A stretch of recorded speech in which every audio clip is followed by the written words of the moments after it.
Hi hello everyone. Mega power star Ram Charan తెలుగునాట ఎంతోమంది అభిమానులను సంపాదించుకున్న యువ హీరో.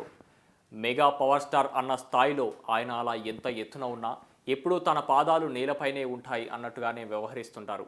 దీనికి ఒక నిదర్శనం ఏమిటంటే ఎప్పుడు ఏ ఫంక్షన్లోనైనా రామ్ చరణ్ చెప్పే మాట ఒకటే: నాన్న చిరంజీవి గారు, బాబాయ్ పవన్ కళ్యాణ్ గారు ఎంతో కష్టపడ్డారు, ఎంతోమంది అభిమానులకు ఆరాధ్యులు అయ్యారు. నేను వారంతా గొప్పవాడిని అవ్వాలని ఏమీ లేదు, కానీ వారి పేరు చెడగొట్టకుండా బాధ్యతగా క్రమశిక్షణగా ఆ పేరును అలాగే కాపాడాలి అని రామ్ చరణ్ చెప్పిన మాటల్లోనే తెలుస్తుంది ఆయన ఎంత సామాన్యంగా ఉంటారో అని. ఆయనకు తన తండ్రి చిరంజీవి అన్న, బాబాయ్ పవన్ కళ్యాణ్లు అన్న ఎంతో ప్రేమ, భక్తి. అప్పుడు ఒకసారి చిరంజీవి గారు ప్రజారాజ్యం పార్టీ పెట్టినప్పుడు పవన్ కళ్యాణ్ ప్రచారంలో పాల్గొని అన్నయ్య చిరంజీవికి సపోర్ట్ చేశారు.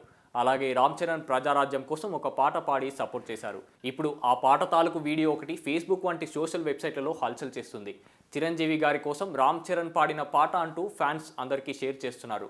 ఫ్యామిలీ అంటే ఇలా ఉండాలి, ఒకరికి ఒకరు, ఒకరి కోసం ఒకరు అన్నట్టు ఉండాలి అంటూ కామెంట్లు కూడా పడుతున్నాయి. ఈ వీడియో మీకు నచ్చినట్లయితే లైక్ చేయండి, షేర్ చేయండి, కామెంట్ చేయండి, సబ్స్క్రైబ్ చేయండి. Thanks for watching. Like and subscribe Eagle Media Works.